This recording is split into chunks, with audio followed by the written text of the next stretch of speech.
VLR.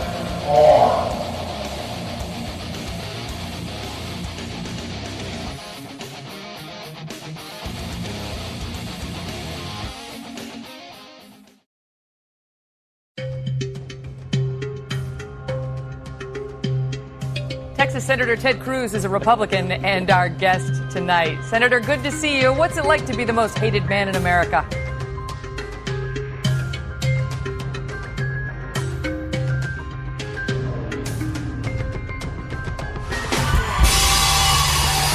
You look beautiful. Thank you. Welcome back to the show. Congratulations. Holy moly. Number so 170 countries. Oh, my goodness. Yes, thank You're you having so a good day today. I am, besides the fact that I'm catching pneumonia in your studio right now. It's very cold, but you have to wear clothes when you come on here. That's how you make it warmer. I asked if I could bring a blanket, and they looked at me like I was crazy, but I was ready to sit there Probably and get you a blanket. do the interview. Cozy up.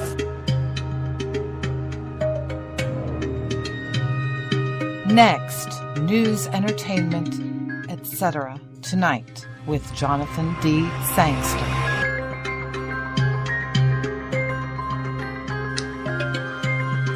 Good evening, everyone. Welcome to Next. I'm Jonathan Sangster, and our great producer Taylor is with us tonight. Always happy to be here.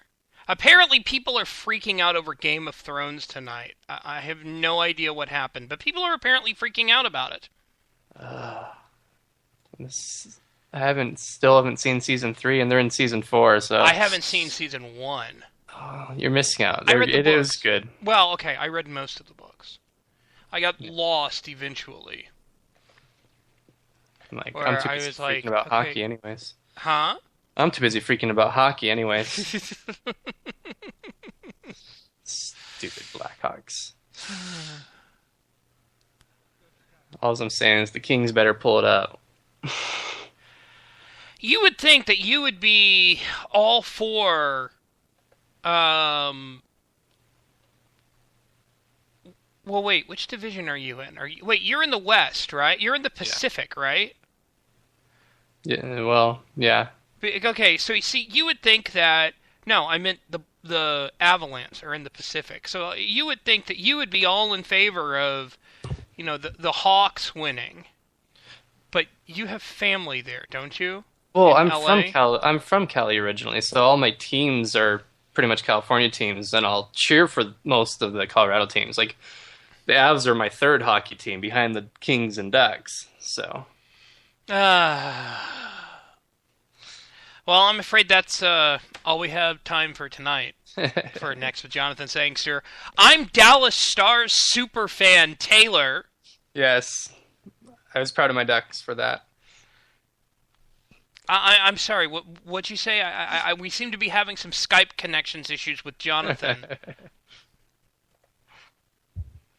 Well, yeah, I'm gonna stop. I'm like, that's cool. I'll go take a nap. No, I'd go to work. Yeah. No. I would go find a bar real quick to watch the last period. Multitask, son. Multitask. Yeah. No. I do have a tab open with the score. Well, there you go. Yeah. So if there's a sudden random screaming during the show, we'll know why. Okay.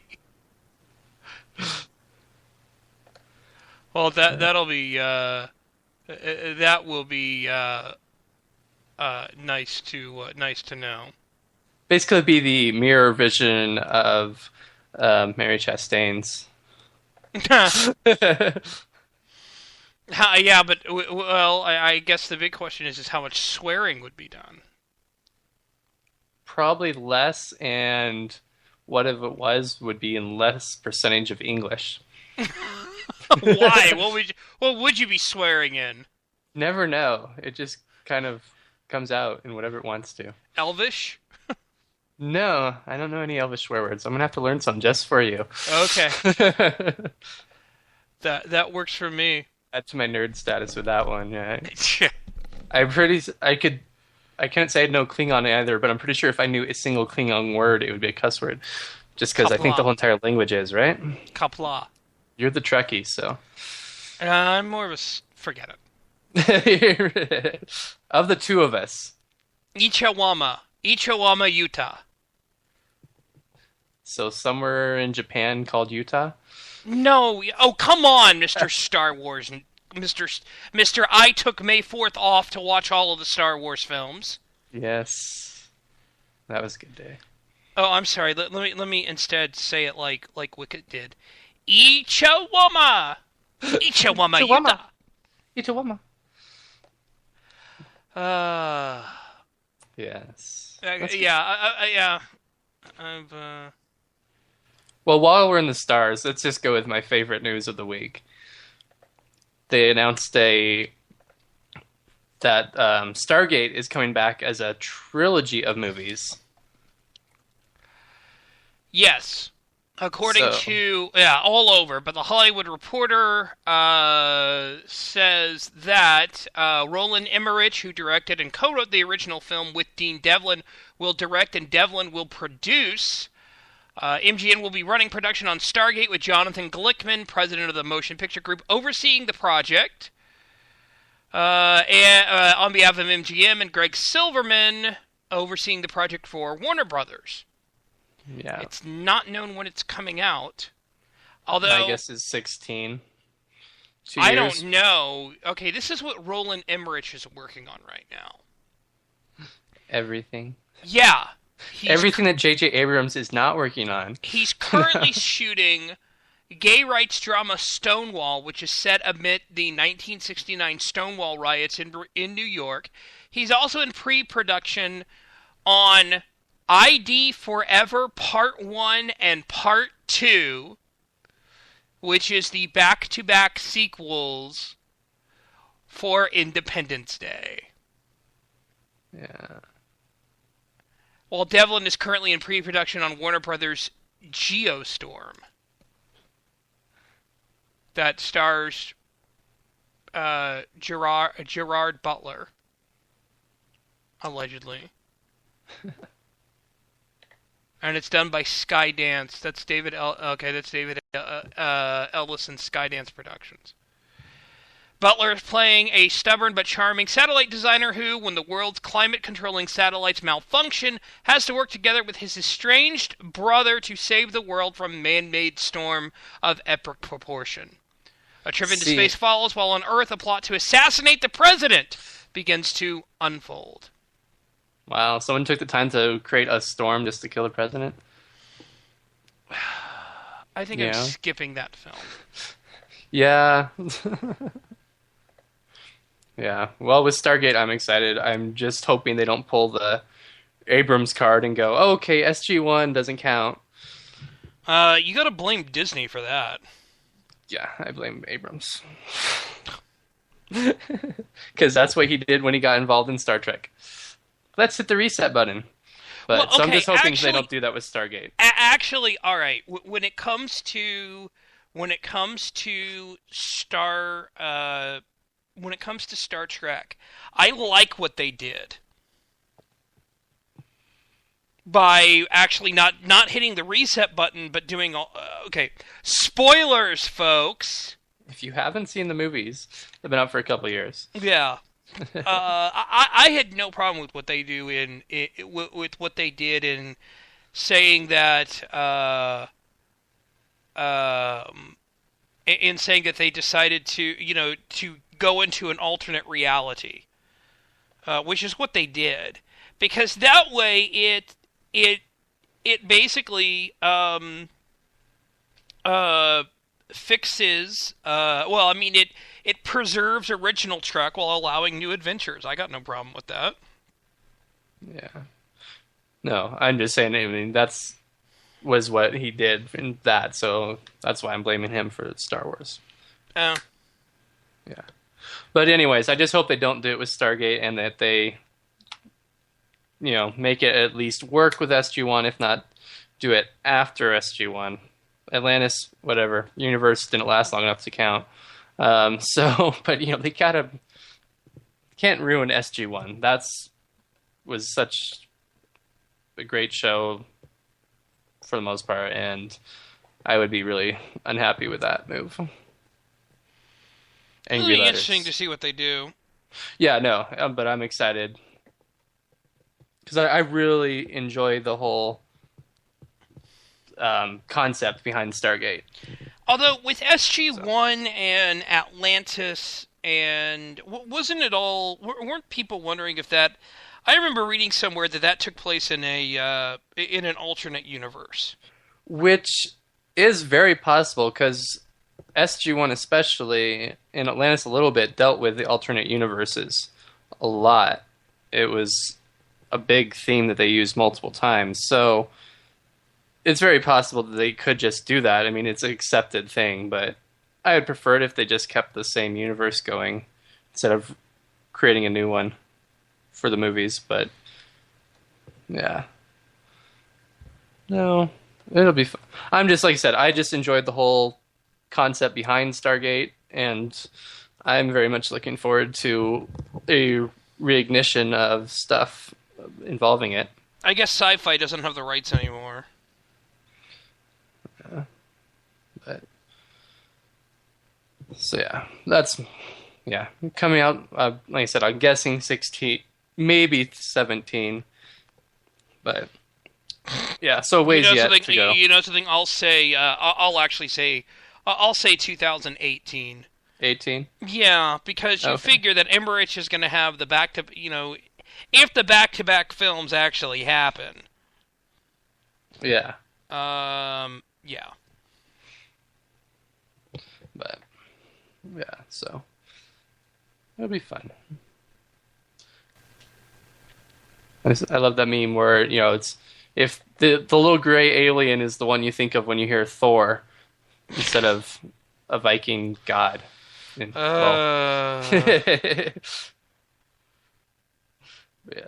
No, Thor. I think the yeah, but I'm weird. I had issues with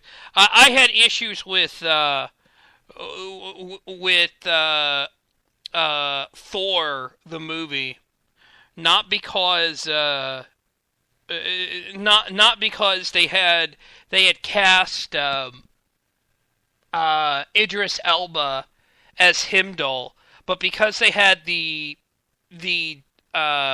Oriental or Japanese or whoever, they had the samurai as one of the Warriors 3, and I'm sitting there going, in Norse culture, no!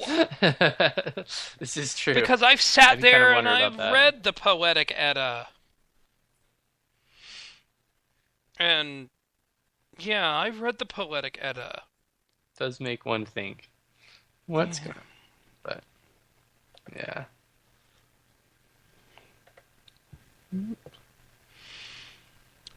Yeah, what do I know? Have you seen X-Men? Yeah. Yeah, I haven't seen it yet, but I've heard good things. Like it's from big comic fans that it was good. It wasn't fantastic or anything, but that it was good. Okay, let me ask you. Let me ask you something. How many have you seen? All of them. Okay. What did you think about X-Men 3? I thought it was pretty crappy. Okay. Without spoiling anything, this is an apology for X-Men 3 and Superman Returns. And Superman Returns? Yes, because remember Bryan Singer quit X-Men? Okay. Wait. Superman All right. Returns Which shows that I pay way too much attention to stuff like this. Or no, from 2006. Yeah, no, that one. In 2005, in 2005, yeah, that one was god-awful. Bryan Singer was given the option to either direct Superman Returns or direct X-Men 3. 20th Century Fox said, you can direct one of the two. Because he's this massive Superman fan, and he always wanted to save the Superman franchise. Superman Returns was okay. It was So instead of waiting for an extra year so that he could get a Superman bug out of his system. Warner Brothers fired, or I'm sorry, not Warner Brothers. 20th Century Fox fired Bryan Singer and hired Brett Ratner to be the new director of X-Men 3. And I know there are probably people who like X-Men 3. I hated it. And most people, even though it made the most money, most people hated it. And they hated it because, well, it sucked. Killed things. It sucked. Yeah. So, yeah. So that happened, and this is just a big apology for it. This is a big apology for that film. Without spoilers. It's a big apology for X-Men 3. Yeah. So go I'm see hoping it. To see it this week. Go see it. It's worth it. It's really good. I did try to see Maleficent, but the only time I could make this weekend, they were sold out. So I want to see Cold in July. So it's made in Colorado. No, it's actually it is a film starring Michael C. Hall, based on a book by Joe R. Lansdale, set in, I'll let you guess where it's set. Colorado. I'll let you guess where it's set. I don't know. Set in Texas. Texas. On a hot Texas summer night in 1989, family man Richard Dane, Michael C. Hall, awakens to the sound of a burglar breaking into his home. In a panic, he shoots the intruder dead, but this nightmare is only just the beginning.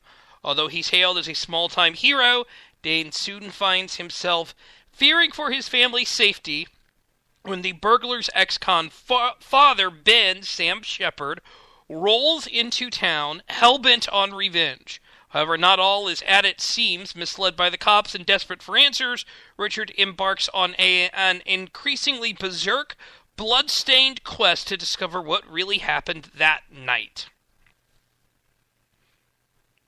Interesting.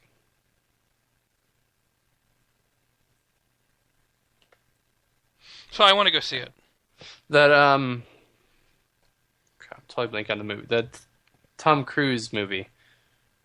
It's like Groundhog Day in the middle of the war type thing. Oh, Edge of Tomorrow. Yes, that to me looks interesting. That is either going to be really, really good or really, really bad. Yeah, well, Tom Cruise is in it, so.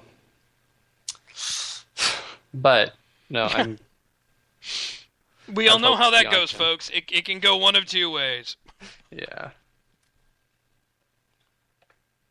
But yeah, no, that one at least I like the concept behind it. Oh, so do I. Yes, while we're on Hollywood, Ann B. Davis, who played Alice in the Brady Bunch, died today. Never, ever, ever have seen that show. I think that's possible to have never seen that show at some point. I have never sat down for a whole episode. Yeah. I mean, because we used to watch, like Nick at Night and stuff like that growing up with grandparents, so. Man, I never cared for that show. I thought it was kind of stupid. I guess yesterday she fell and hit her head in her bathroom, and that kind of was it. But she was 88, so. Yeah, but, yeah. A lot of people with memories of that show will at least know who she was. And, yeah. I guess while we're on the sad subjects, we did have a couple military deaths since the last show. On May 17th, Specialist Adrian M. Perkins of Pine Valley, California, was shot and killed in an accident in Amman, Jordan. Perkins was assigned to the 1st Battalion, 67th Armor Regiment, 2nd Brigade Combat Team, 4th Infantry Division out of Fort Carson, Colorado. And then on May 28th, Private First Class Jacob H. Wickstra of Thornton, Colorado, 21, was killed in an aircraft accident in Kandahar Province, Afghanistan. He was assigned to the 1st Battalion, 12th Infantry Regiment, 4th Brigade Combat Team, 4th Infantry Division out of Fort Carson, Colorado. So, rough couple weeks for that. Have you paid attention at all to the release of the release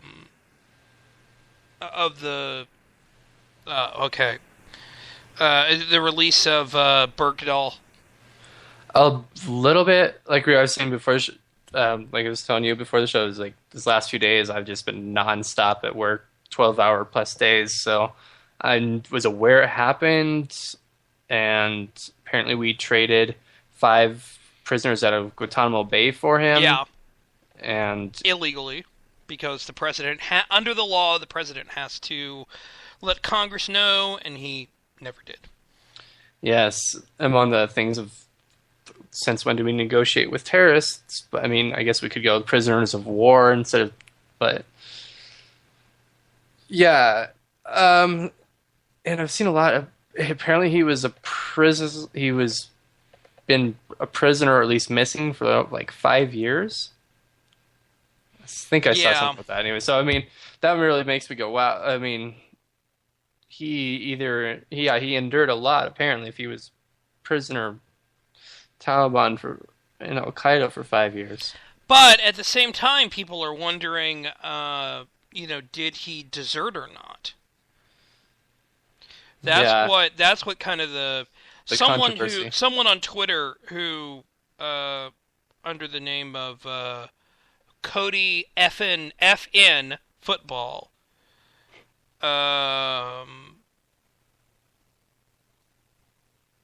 said that he was there and was like, nope, he's said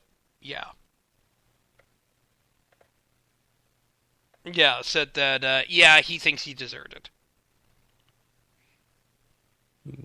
Yeah, I don't know. I haven't had a chance really to look into it. I mean, it's one of those. It's going to be really hard to tell without, I mean, who knows what doing happens. Doing a lot of research that. Unless, really, to some degree, he's the only one who actually knows what happened. True. I mean, and from then on, it's just, who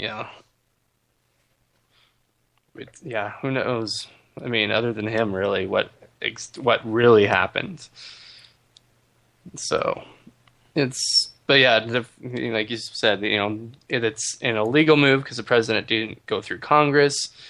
The whole question of negotiating with terrorists, and et cetera. It's just, I've definitely seen a lot of people talking about it, just haven't had a chance to look into it myself. Nor have I seen like anything completely solid on it from many people. It seems to be mostly opinions and guesses as to what happened. I mean, it's been 5 years. Like I said, it's the only thing we know is that we traded 5 Gitmo prisoners for him. Yeah, and that President Obama broke the law. And then that he was missing for 5 years. I mean, or captured for 5 years, whichever way. Yeah. If he was just captured, then I'm glad he's safe. Yeah. And, yeah. And my cat is doing something, and I'm not sure what she's doing. Plotting your death, I'm sure. It is a cat. Hey. Try and tell me you're wrong. Something, I don't know what it is. Yeah.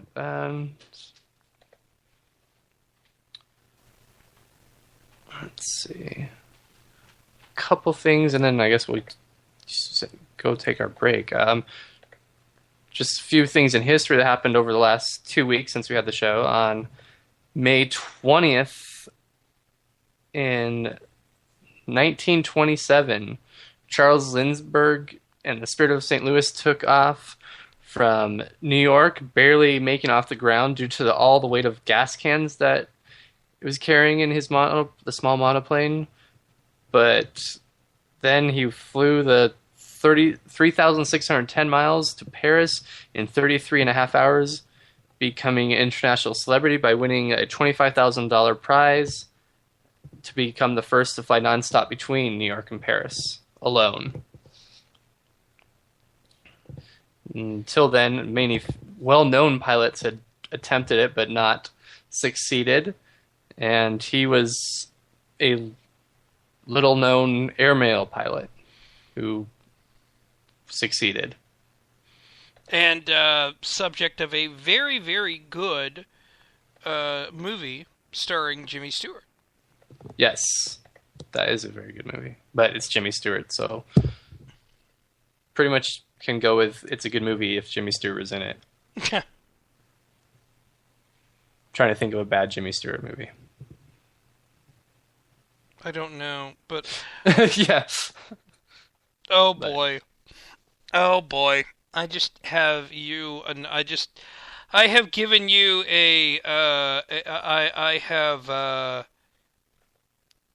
oh boy.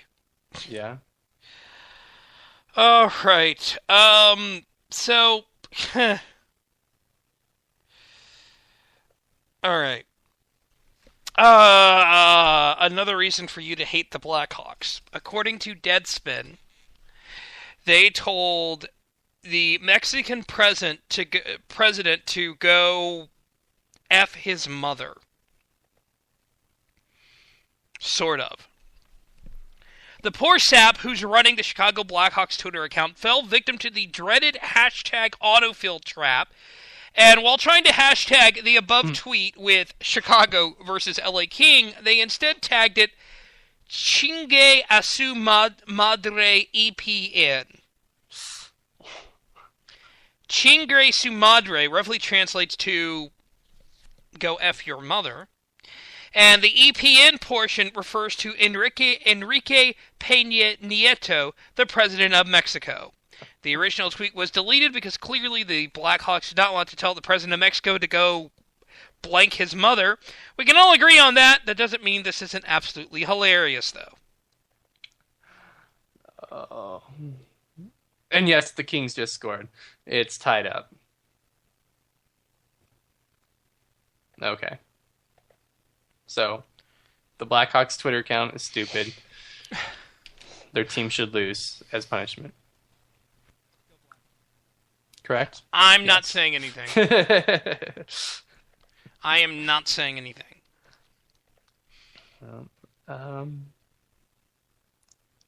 Other big things, well, for those somehow unaware, Monday was Memorial Day.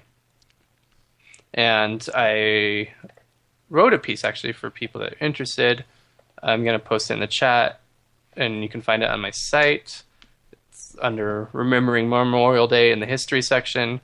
I wrote up like the history of where the actual day came from during the Civil War till after, and then on into where this in 67 and 71 when it became locked into Mondays rather than being a special holiday. But to me, it's a very important one because it's not. We have several days to remember those who have served in the service, but Memorial Day is specifically set to remember those who have died in combat.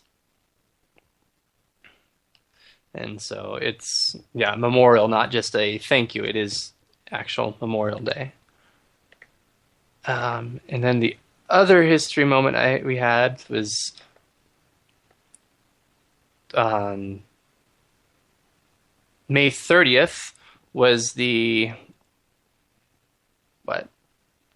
500 and 83rd anniversary of the burning of Joan of Arc at the stake by British forces in Rouen, France, who, for those who don't know, she was heavily instrumental in helping the French win a major war against the English that actually was what led to the English finally being pushed off the continent. And she's even recognized as a saint by the Catholic Church because she said that the voices of Saint Michael, Saint Catherine, and Saint Margaret were what led her on her quest to become the leader of the French army and victories. So, definitely a momentous figure in European, if not world history. Yeah. Yeah. Yep. And that, I guess we can take our break since we have one tonight. Yes. And we'll come back after that. You are listening to Next with Jonathan Sangster here on Vigilant Liberty Radio.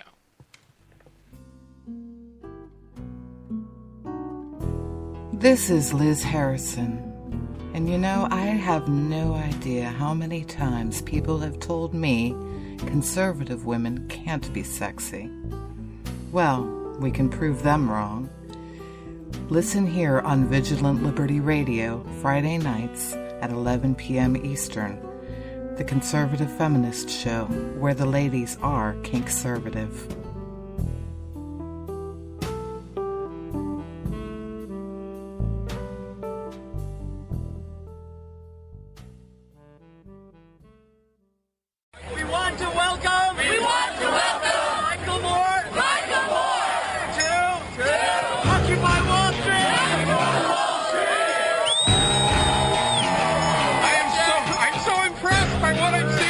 How much of people's income do you, Michael Moore, want the government to confiscate? Probably twice what we're paying right now. It's not envy, it's war. Where's the rage? Where's the uprising? Storm the doors of the New York Stock Exchange. It is a class war.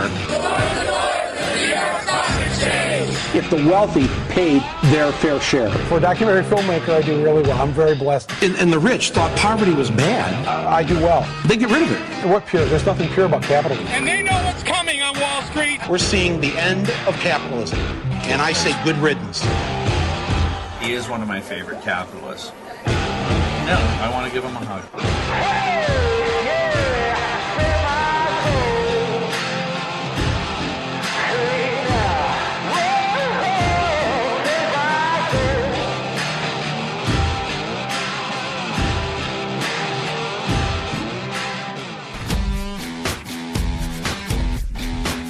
My name is Dustin Hoyt from America Our Way, and you can hear me and lots of great other original shows right here on Vigilant Liberty Radio.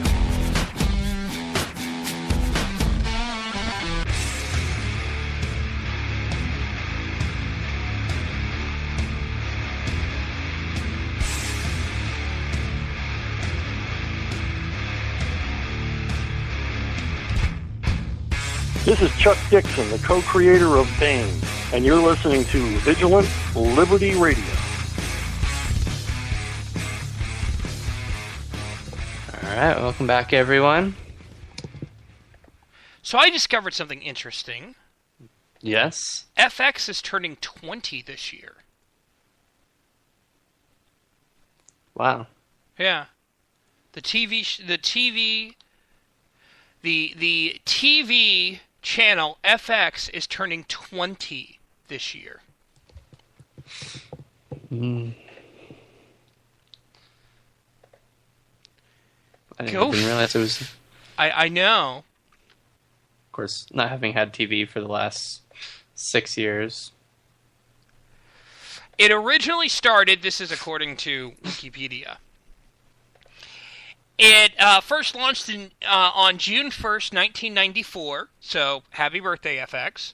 Broadcasting from a large apartment in Manhattan's Flatiron District, FX was one of the first forays into large-scale interactive television.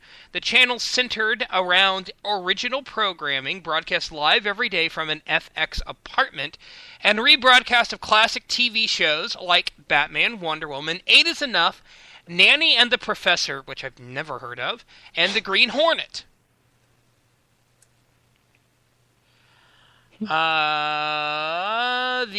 F was lowercase to portray a type of relaxed friendliness. The stylized X represent the channel's roots, the crossing searching lights of the 20th Century Fox logo. Believe it or not, the channel's flagship show, Breakfast Time, was hosted by Laurie Hibbard of, she's a Canadian.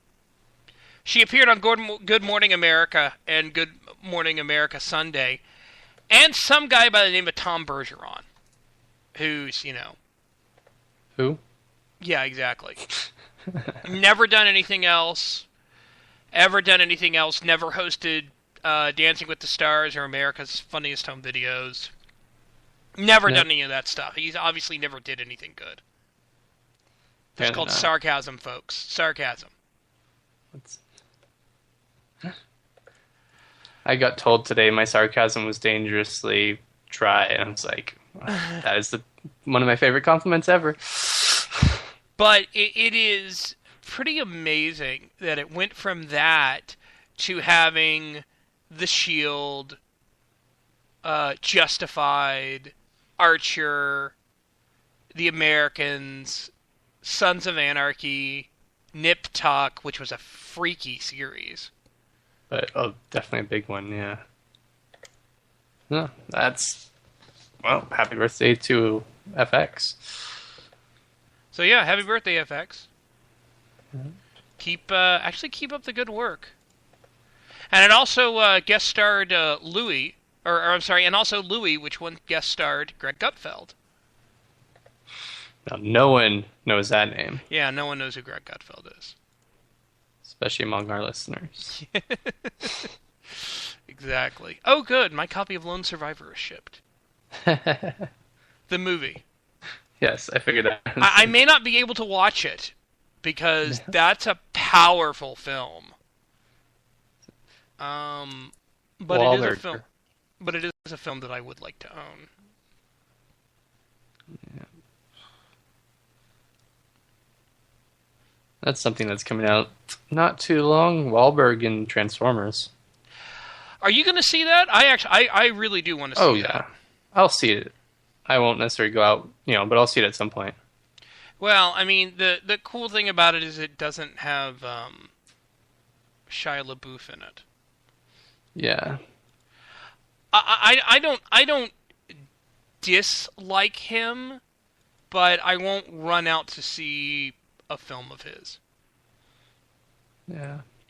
Yeah, like I said, I don't know when I'll see it, but I will see it in theaters because I want to see that on the screen. But so, and then of course the big thing this week. Well, no, I'm sorry. Next week, 8 days until E3. The big computer games, video games. Yes. So who knows what kind of news will come out of that? Ace of Spades has already posted the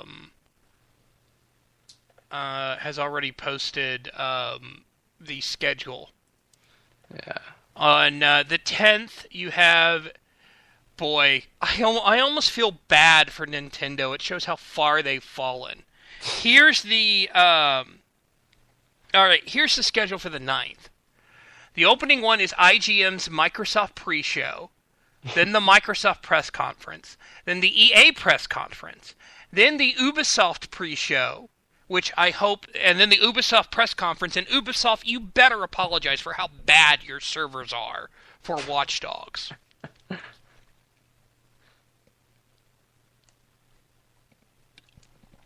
It's a great game.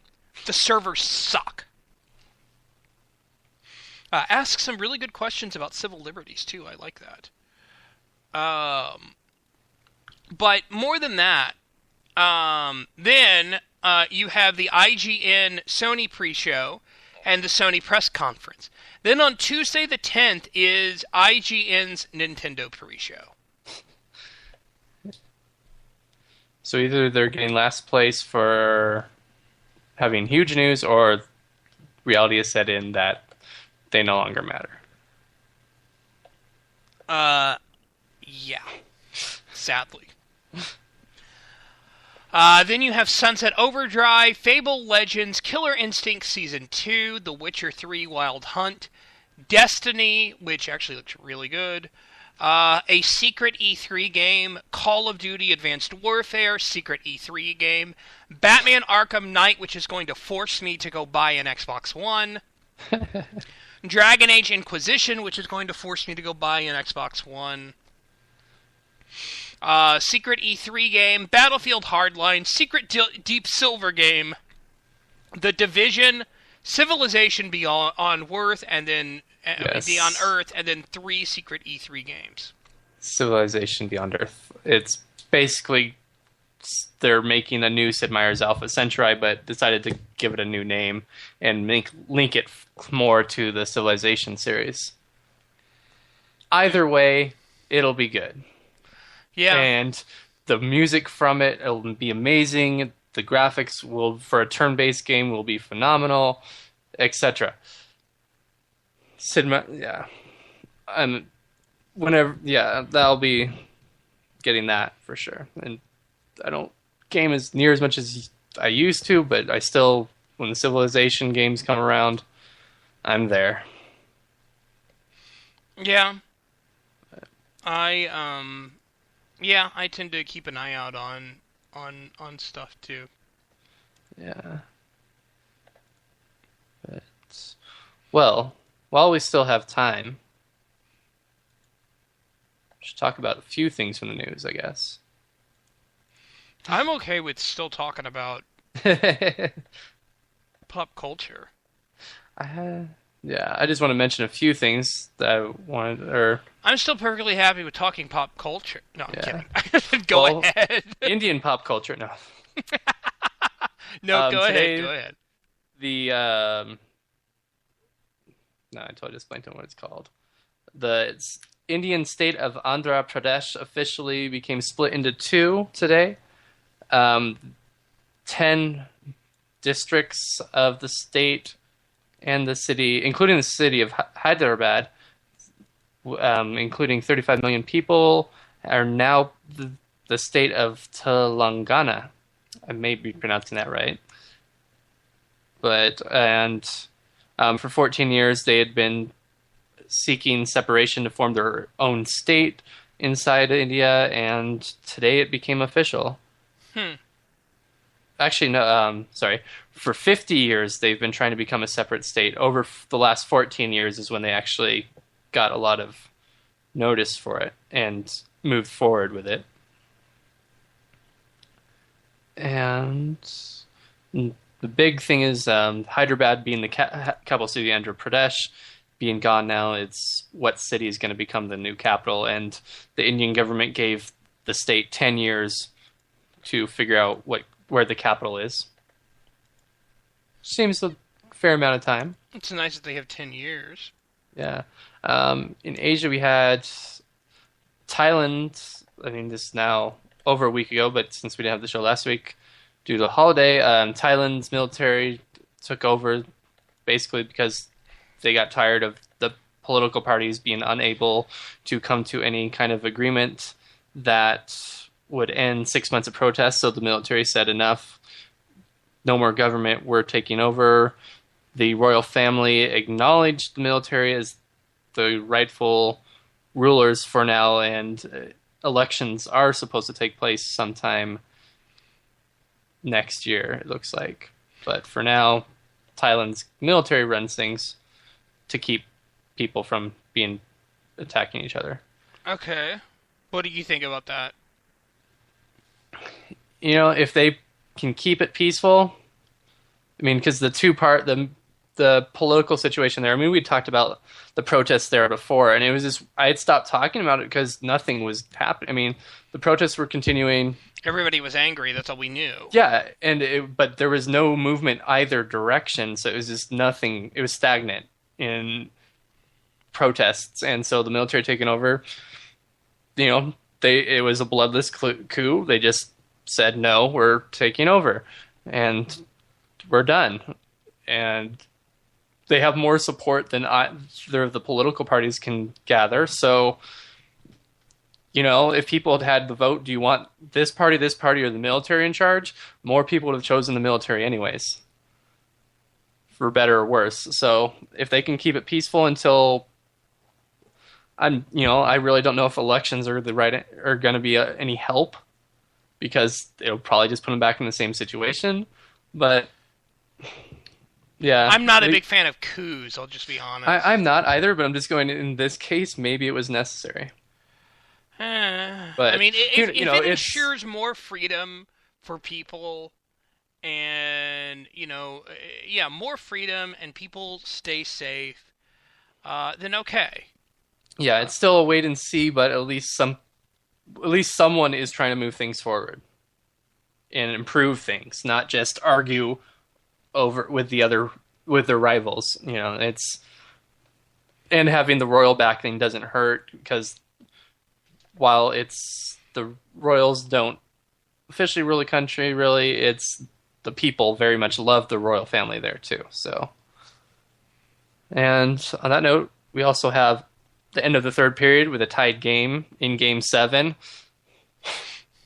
You're starting to sound like me. Overtime.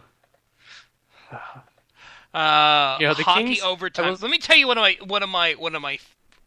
Okay, I have been to playoff games before, where it was actually where it ended up. It was a game between the Stars and the Avs that went to overtime. And I love playoff hockey, and I hate playoff hockey, and here's why I say that. There was Jason Arnott, former Stars centerman, and if Alan Bordius is listening, yes, he also scored the goal that helped the Devils win the Cup, the overtime goal against the Stars that helped them win the Cup in 2000. Yeah, whatever. But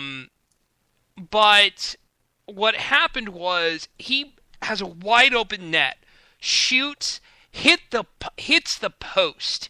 It bounces off the post. The Avs grab it, go the opposite direction. Of course, what happens?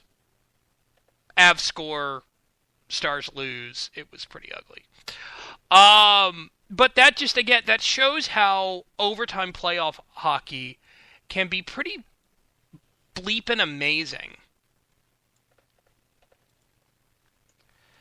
And is just really good.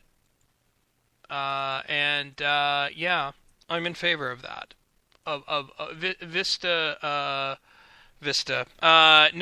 Playoff hockey is really good.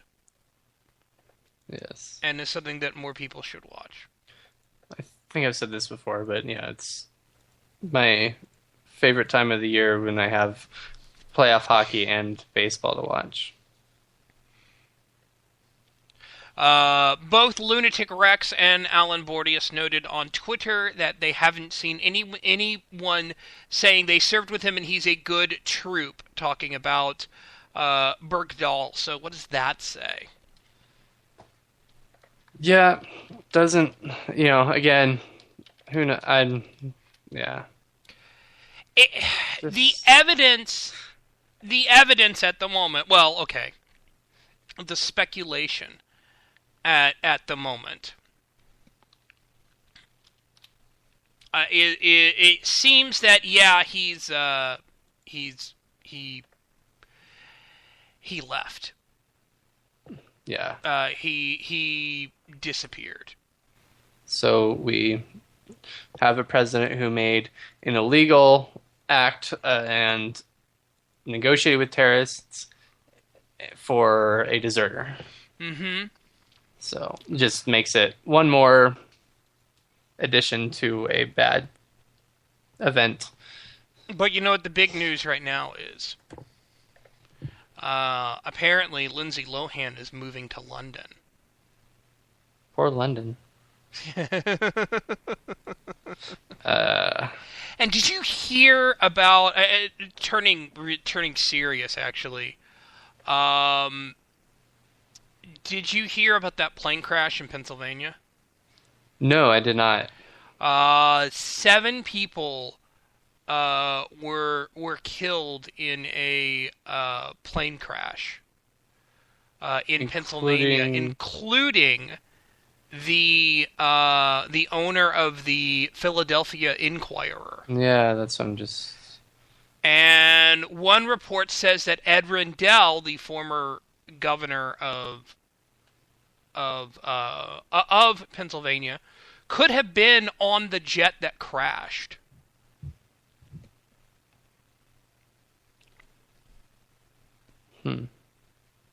Yeah. He told the Daily Beast that he had a fundraiser, and he couldn't go, and so he's still alive. Yeah, I totally missed that last night. But not surprising that I missed it, and it's sad to hear news. Definitely, yeah. Yeah. Nice. I just told you, yeah. Had a nice, lovely 12-hour workday yesterday, and then pretty much got home and slept to get up to go right back to work this morning. So yeah, yeah. Unfortunately, yeah. But don't you have like dates that you're going on too? Yes. Yeah. Okay, then. So can you really complain? Well, not. Yeah, not the last Friday night. You are single. Yeah. Yes. And Friday nights was my best friend's birthday. I had another friend's birthday Monday, but yeah. The combination proved very tiresome. Tiring, not tiresome. But, yes. I had one other news thing I wanted to get to, and Donetsk, Ukraine today. The separatist militias had a rally, and they gave away candy to children in the crowd, and then someone noticed that the candy and chocolates were made by Roshan, a company owned by Peter Poroshenko, the new president of Ukraine, who obviously the separatists don't like.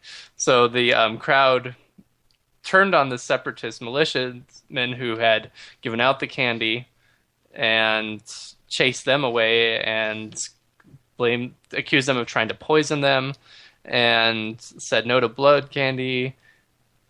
And the fighters we just wanted to give candy to kids. Who cares where it comes from? But now the separatists are the ones who want Ukraine to join back with Russia, right? They're part of Ukraine anyways, at least, yes. Okay. And so, but yeah, we're giving away candy, and they happen to pick candy made by the new Ukrainian president. So it didn't go over well with the crowd, short story, and they got chased off, and the candy was basically stomped into the ground in response. So it's like, one of those moments where you can't do anything right. You're kind of screwed. Yeah, but a humorous one at the same time, just because it's like,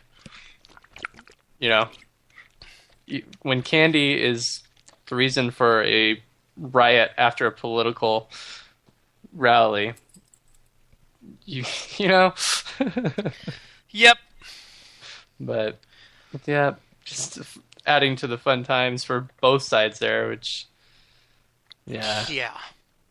Not a good situation still, and war zones in some parts with the new president, since he's been elected, promised and acting out to work harder to get rid of the separatists in some areas, and Russia actually pulling troops off the border, which is a plus. It only took Putin, quote-unquote, ordering those troops away from the border 4 times for it to happen. Mm-hmm. So those of you listening can guess which of the 4 times he probably actually said something. Probably said, stay there, stay there. Okay, now you can go. Yeah. Okay, we proved their point. But yeah, so, but yeah, just like I said, almost slightly humorous though thing at the same time with them turning on them over the candy, though just pure irony that it was from a factory owned and company made and owned by the new president, who's known as the Chocolate King. Yeah. Because that's how he beat, he's a billionaire because of candy. But yeah, that's about all I have right now. So I know you hate pop culture. You just saw what I tweeted, didn't you? No, well, but retweeted. I'm definitely going now. I saw what you retweeted earlier. No, I just retweeted a comment from Michelle Ray. Agreed. Yeah. And I hate that pop culture influences political discourse, but it's a reality. Yep. And that's aimed at Chris Laish too. Well, I don't know what the conversation between Michelle and Chris Lash was, but I can never say their name right. I apologize to both of them, but no, it's. I do kind of wish I had gone to Texas Online, but then I wouldn't have been on the show, and I had other stuff going on. Hanging out. I mean, a 3-hour show last night. Was that this weekend? Yeah. See? Yeah. That would have been fun to go to, but not an option for me yet.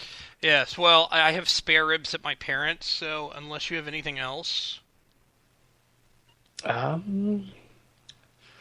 will say, for those of you who listen to DJ Sangsta, know the monthly playlist the goal is to be out tomorrow. It just didn't work out to get it out today. So if... Slacker. Yeah. I did slack on that. I really was thinking about it Wednesday when I was off, and I was like, well, it's the 28th, and I'm going to do it on the 1st. I probably should have just gone ahead and done it. But, however, second's not the worst case scenario. Slacker. Yeah. Just kidding. What else is going on this week on the station? Well, tomorrow, don't forget, we have Their Finest Hour with Alan Bordius. I get the feeling they are going to be talking Bergdahl. I'm sure it will be. A lot. And then we also have Tuesday, the Roundtable of Extreme Liberty. Wednesday, the Modern Comment Show. And Amy is going to be talking about Shinseki's resignation, as well as Bergdahl. So that's going on. And then don't forget the simulcast of Right War. Chuck Dixon is the scheduled guest for the 4th, and then the 5th is going to be... I'm the one who booked him, and I'm completely forgetting who's supposed to be on the 5th. It's one of those things. Give me... let's see if I can find it. No, I can't. So we'll have someone on the 5th that I have to look up and figure out. It's Julie Borowski. Julie Borowski is on the 5th. So be sure to listen to her. Then on Friday, the Conservative Feminist Show, and on Saturday, you've got Saturday Night Cigar Lounge. Who knows if it'll go another 3 hours? But hey, with Gabriel Maller and tentatively scheduled Jason Pye, you never know. Yeah. And then next week, we should be here. Yeah, and I'll be almost totally in vacation mode. Nice. Yes. So. I just see something about LA Fire Department. 3.8 earthquake in Westwood area of LA. I just saw something tweeted out about the LA Fire Department in earthquake mode. So I was like, 3.8. Shouldn't be too bad a damage or anything. We actually just had one of those. We had a quake last night in here that was 3.4 in near Greeley last night. So for Colorado, that was a big one. But yeah. So, but yeah, that was all I had. Thanks for listening. Thank you, Taylor, for being with us again. No problem. Sorry, my sister lives in Westwood, so... Oh. She is okay. She didn't feel anything. Had no idea there was one. Yeah. That's, I'm like, 3.8. Yeah. That's how you know I'm from California when I'm like, 3.8. 3.4 in Colorado. That's a big quake, So anyway. Jonathan, say goodnight. Y'all have a good night. Thanks for listening. And you can find Taylor at EYE Desert Blog. That's at EYE Desert Blog.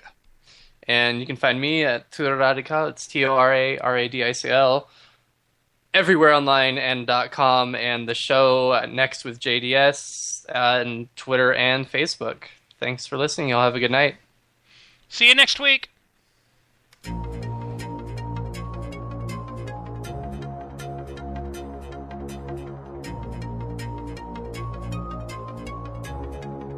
This show is copyright by VLR Media.